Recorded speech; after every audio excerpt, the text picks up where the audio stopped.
walang magagawa. Ang pera at gamot, kung babawiin na ng Diyos ang ating buhay.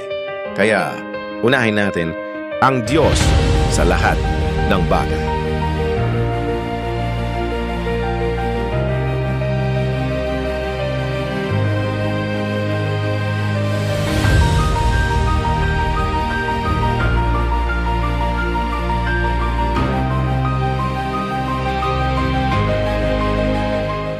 Walang magagawa. Ang pera at gamot, kung babawiin na ng Diyos ang ating buhay. Kaya unahin natin ang Diyos sa lahat ng bagay.